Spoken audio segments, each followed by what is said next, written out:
Darkcast Network. The light shines brightest on our indie podcasts.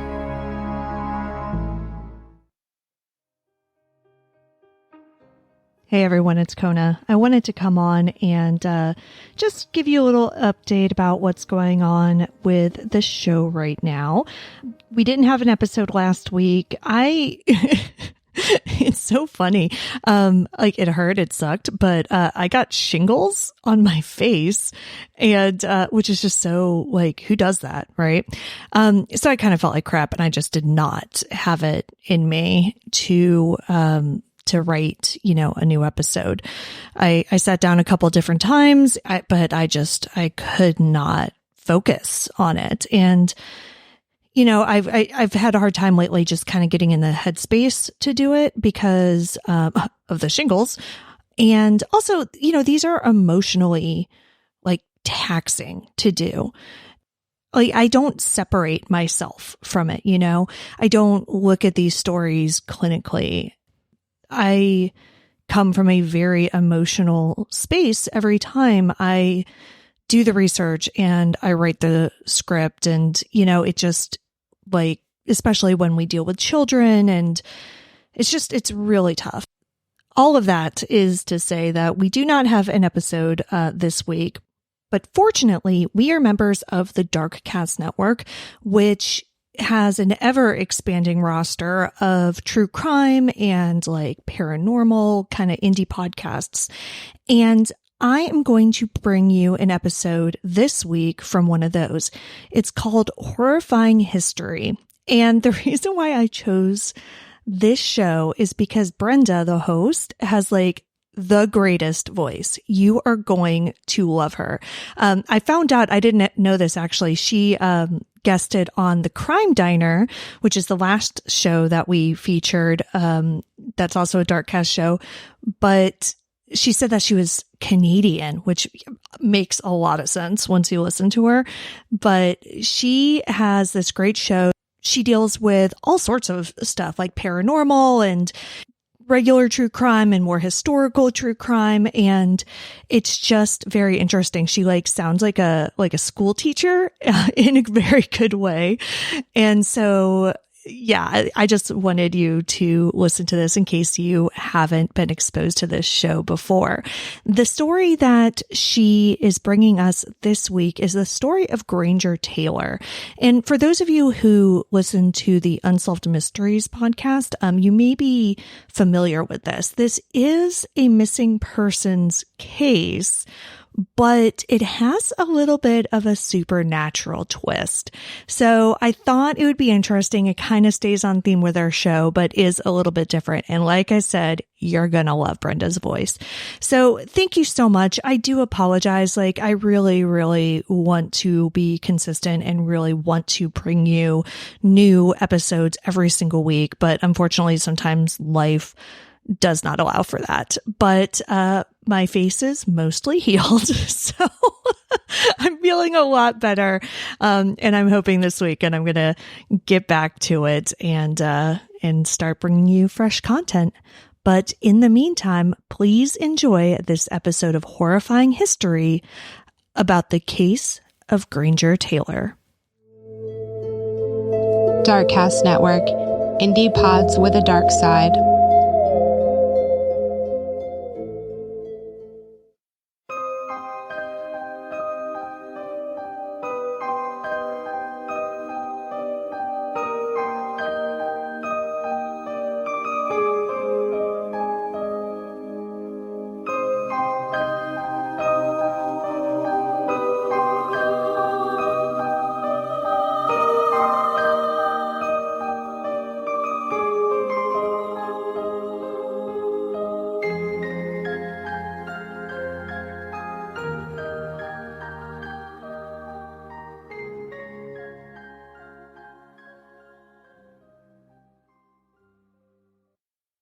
My name is Brenda, and welcome to Horrifying History, where you will hear about the unexplained, paranormal, and supernatural happenings that have stained the pages of history.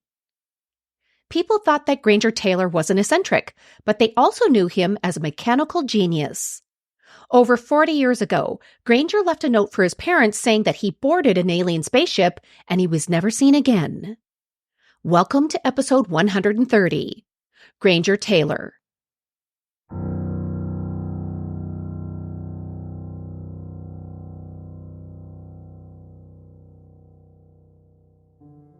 Granger Ormond Taylor was born on October 7, 1948, in Duncan, British Columbia in Canada. His biological father drowned during a vacation at their family cabin when Granger was only a baby. When he was 2 years old, Granger's mother Grace remarried a widower named Jim Taylor, who had children of his own. Soon, the couple added to their family, and Granger spent his childhood being raised beside his now 3 biological siblings, 3 step-siblings, and a half-brother. From very early on, it became clear to Jim and Grace that Granger was very special. He was withdrawn and a bit socially awkward, but he showed that he had an extraordinary skill and appetite for anything mechanical. In his early years, Granger spent his childhood alone in his bedroom, taking things apart and putting them back together just to understand their mechanics. Even though Granger demonstrated to those around him that he was extremely bright, he had no interests in formal schooling. He quit school after he completed the 8th grade and started to work as an apprentice at an auto mechanic shop for his neighbor. Granger thrived during this apprenticeship and eagerly learned everything he could from his mentor. After 1 year of this, Granger believed that he learned everything he could in his apprenticeship and he wanted to strike out on his own.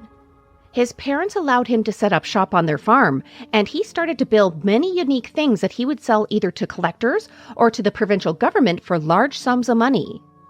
At the age of 14, Granger built a single-cylinder automobile that is currently on display at the Duncan, BC Forest Discovery Centre.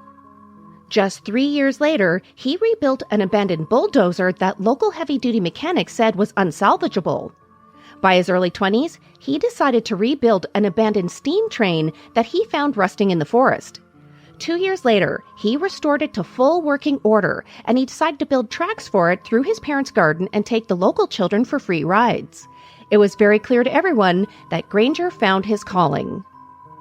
About 6 months after Granger moved all the pieces of the train to his parents' property, something quite strange happened. On New Year's Eve in 1969, at about 5 a.m., 4 nurses working the night shift at the Cowichan District Hospital near Granger's home saw something strange in the sky.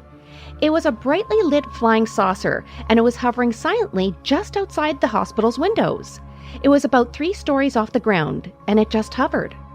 Doreen Kendall was the first nurse to see this unusual sight, and she claimed she saw 2 humanoid pilots standing in this craft's cockpit behind a transparent window. Doreen was joined by several co-workers who watched this UFO hover, then drift off noisily behind a group of trees before it flew away into the night sky. Throughout the night and next day, those living in and around Duncan reported seeing that same UFO flying throughout the region. For months following this incident, aliens was the talk of the area. Now, Granger heard all of this talk, and soon he caught that same UFO bug that everybody else did. After this event, Granger started to become obsessed with air travel. He earned his pilot's license, and then he started to restore an unworkable World War II Kitty Hawk fighter plane, which he ended up selling to a private collector for $20,000. But by the late 1970s, Granger became bored of regular mechanics. He started to think about how he could create the same type of propulsion for a UFO. Even to this day, an engine has not been released that can maneuver like an alleged UFO, and this excited Granger. He imagined himself building an engine that would allow an aircraft to move in the ways and at the speeds that was never done before, and this could take him to places that no human has ever gone before. Granger started to build himself a private office that would be about the same size and a shape of a UFO. With the help of local children who had come to watch him work, Granger was able to scavenge 2 radio tower satellite dishes from a local dump. He used these to create a cylinder-shaped building by his parents' garden, which he built on stilts. Inside, he put a wood-burning stove to keep warm, he put a couch, and also a TV to watch. He decorated the outside of the building using a lightning bolt design, and inside, he stocked it with science fiction books and books on flying saucers. When the building was complete, Granger would spend hours there researching and taking notes, all in his quest to build a UFO-style engine. And this is how Granger spent most of 1979 and 1980, studying and planning until one night, Granger was contacted by aliens. According to Robert Keller, who was one of the teens that Granger took under his wing, Granger told him that aliens from beyond our solar system reached out to him when he was lying in bed one night. For months before this event, Granger was attempting to contact extraterrestrials using a type of radio that he invented. Now, the aliens introduced themselves to Granger via telepathy, and he thought that the reason they reached out was because he was trying so hard to speak to them. Granger went on to claim that he had several telepathic conversations with these aliens. After these instances, he would ask the extraterrestrials questions like, how did their engines work and what was their propulsion source? Now, the aliens didn't give him any blueprints of their technology, but they did divulge that the secrets to their engine propulsion had to do with magnetism. Ironically, in the years before this event, Transport Canada created a UFO program in December of 1950. It was formally funded by the Canadian government until mid-1954 and continued without their funding until 1962. Its name was Project Magnet, and it resulted in the conclusion that UFOs were most likely extraterrestrial in origin and were likely operated by the manipulation of magnetism. In October of 1980, Granger joyfully told Robert and another friend, Bob Nelson, that the aliens contacted him again. But this time, they asked him to go on a trip with them throughout the Milky Way galaxy.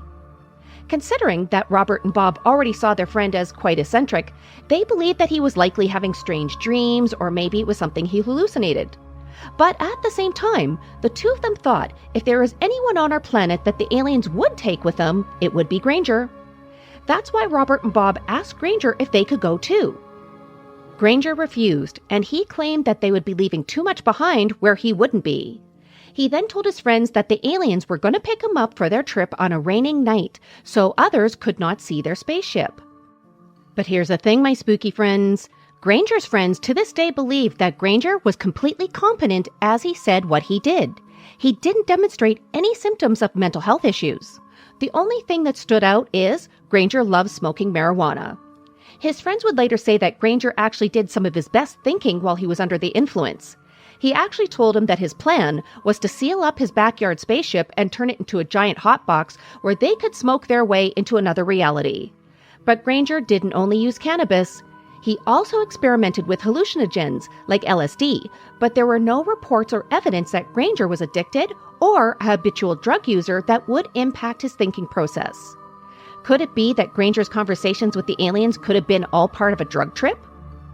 So about a month later, news outlets in British Columbia were putting out stories about what the newspapers were calling the storm of the century. That November, it was considered to be the wettest month in half a century.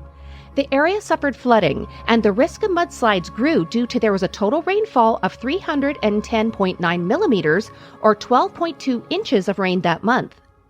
On November 29, 1980, the town of Duncan got hit with a storm that produced thunder and lightning, torrential pouring rains, and gale-force winds. Trees were uprooted and power lines fell, but none of this stopped Granger that evening. At about 6 p.m., right before the peak of the storm, Granger went to one of his favorite places, Bob's Grill. He was well known to the staff, and the waitress who served him that night was no different. She would later report that Granger was dressed how he normally did, in blue jeans, heavy work boots, and a brown knit sweater, but considering the conditions outside, it stuck out to her that Granger didn't have a coat.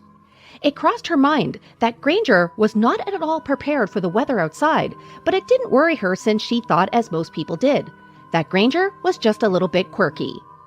Half an hour later, Granger finished his meal, he paid his bill, and he went out to his 1972 light blue Datsun truck.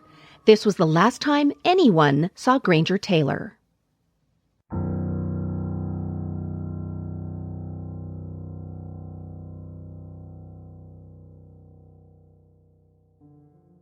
The day after this storm, the residents of Duncan were in cleanup mode.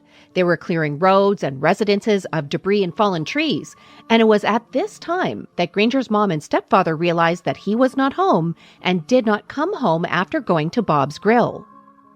Jim Taylor found a note taped to his and his wife's bedroom door.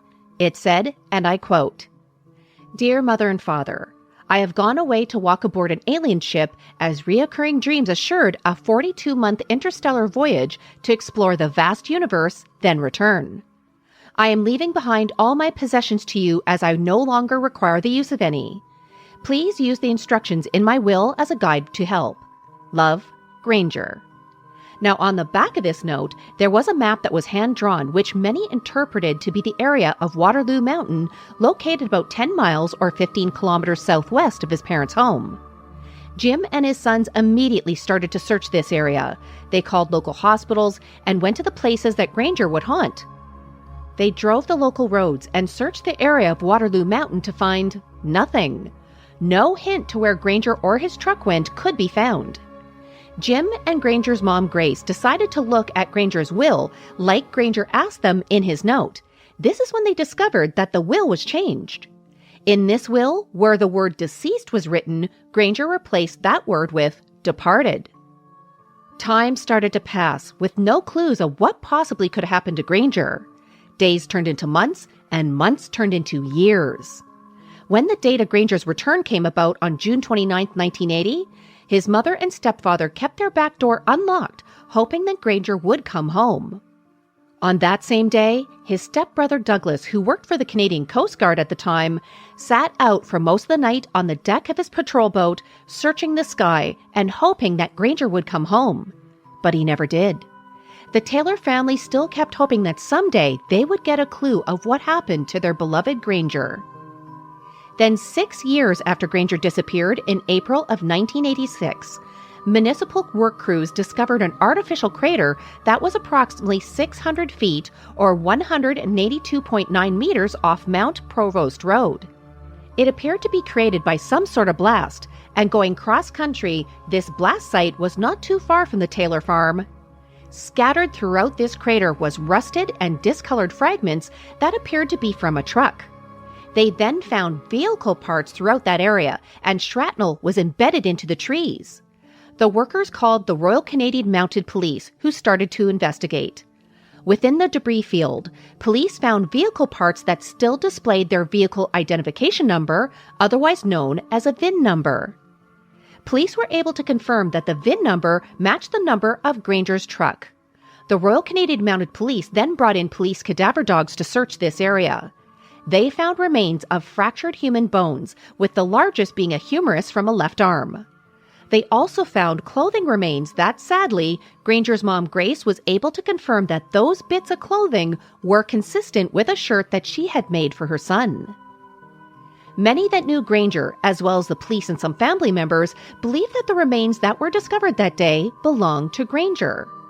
Due to DNA profiling was only starting at this time, it was not available for the police to use in this case.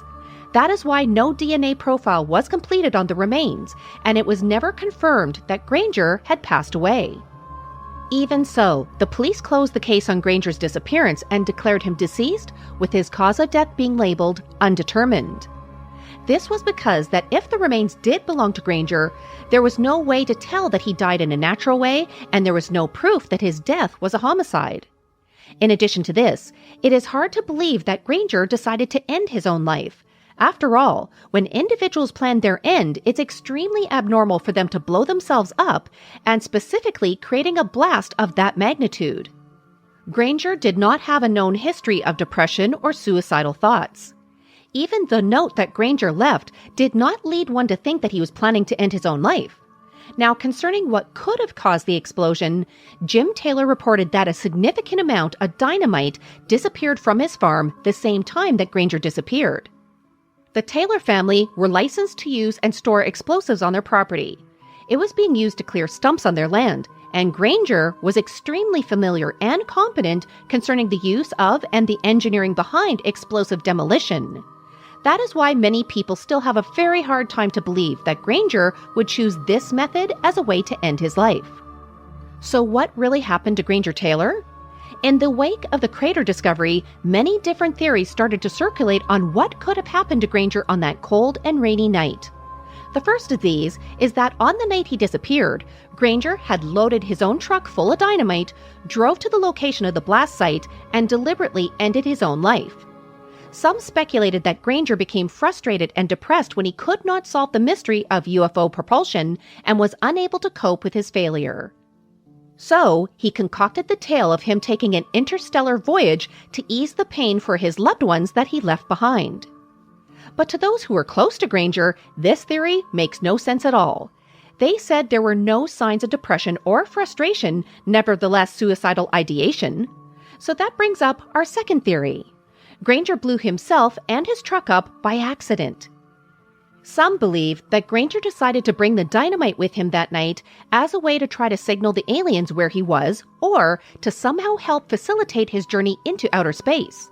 As he did, the explosives detonated early, taking Granger's life. So how would this be possible? Dynamite is made of nitroglycerin, sorbents to absorb or adsorb liquids or gases, and stabilizers. The maximum shelf life of nitroglycerin-based dynamite is 1 year from the date of manufacture under ideal storage conditions. Regardless of the sorbent used, eventually sticks of dynamite will start to weep nitroglycerin, which can pool in the area where the dynamite is being stored. This will cause crystals to form on the outside of the sticks, resulting in them becoming even more sensitive to movement or temperature. And when I say sensitive, my spooky friends, I mean if the material is even slightly jarred, the chemicals inside can become unstable. This will lead to it detonating. Now, in addition to this, dynamite that gets wet can cause the nitroglycerin to leak even further. Could it be that Granger took older dynamite that exceeded its shelf life and it weeped into its container? Could have the heavy rains that month made the dynamite wet and caused the nitroglycerin to leak further? Then on that damp and raining night, the dynamite was jarred, which caused it to ignite?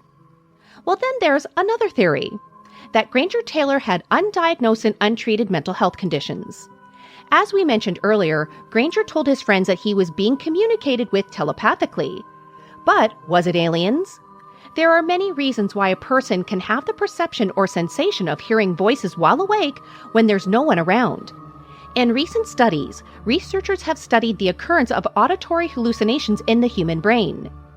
Hearing in its basic form is processed in the temporal lobe, and research has shown that a particular region of the left temporal lobe is more active in people suffering auditory hallucinations in compared to people not hearing voices. There are many causes for this to happen.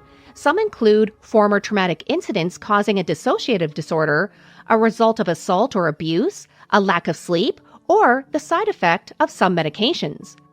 It also can happen with the use of some street drugs, when mourning a person that you love, or it can be part of a dream state. But also, it can occur if a person is suffering from schizophrenia. Schizophrenia is a psychological disorder that affects the way a person interprets reality. It involves a variety of symptoms that are rooted in thinking, emotions, and behavior. Symptoms usually start between the ages of 17 and 30 and include things like hallucinations, delusions, and disorganized speech or thinking. Now, considering Granger's case, what if Granger started to show symptoms of schizophrenia and the aliens that he was speaking to was all in his head?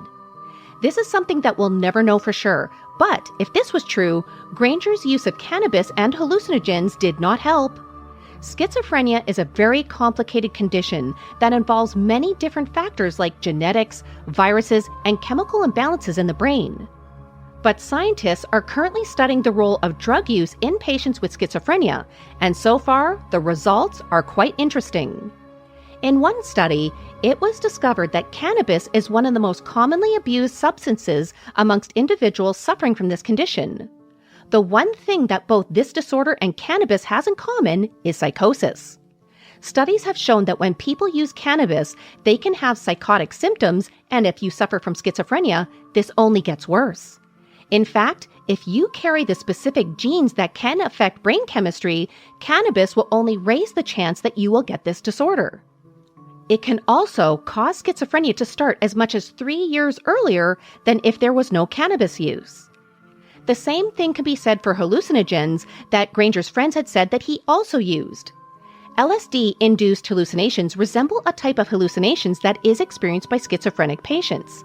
It also can cause panic, extreme anxiety, and drug-induced psychosis. Due to LSD being illegal in many countries, studies analyzing the connection between LSD use and schizophrenia had stopped.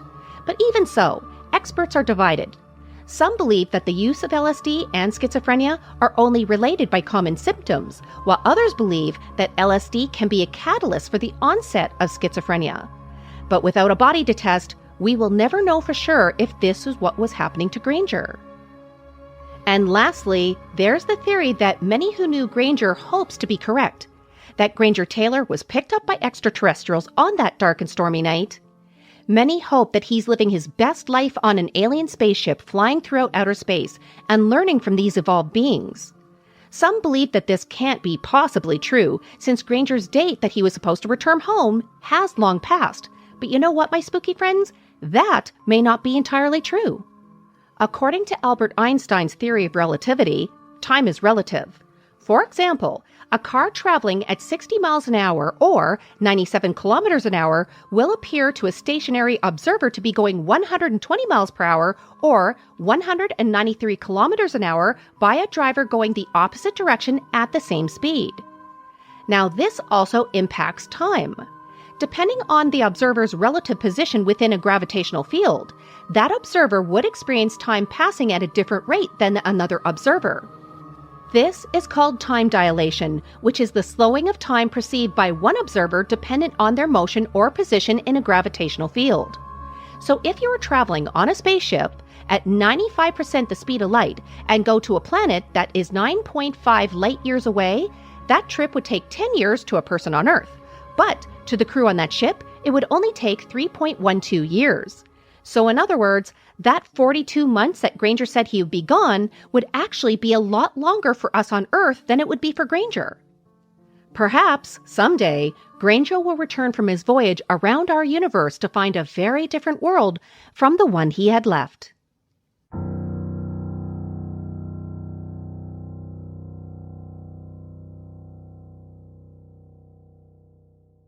Thank you all for joining me for our latest episode of Horrifying History. Now, we want to hear from you. What do you think happened to Granger Taylor? Did he go on a trip with aliens, or did his life end on that dark and stormy night? Let us know your thoughts on Facebook at Horrifying History, on Instagram at Horrifying_History, on Twitter at HorrifyingHIST1, or by email at horrifyinghistory@outlook.com. Now, if you haven't done it yet, please remember to hit the subscribe button for this podcast. For when you do, not only do you let more people know about our show, but you download our next episode on its day of release. It's a great way not to miss our next episode, The Scariest Documents Ever to be Declassified. If you would love to take home a piece of horrifying history, you really should check out our store. You'll find some great items by going to redbubble.com and by searching for Horrifying History in their search box. And if you want to get a bunch of amazing perks like ad-free episodes, free merchandise, additional episodes, and much, much more, join our fan club on Patreon. Go to patreon.com/horrifyinghistory to sign up today. Thank you all for listening. And until next time.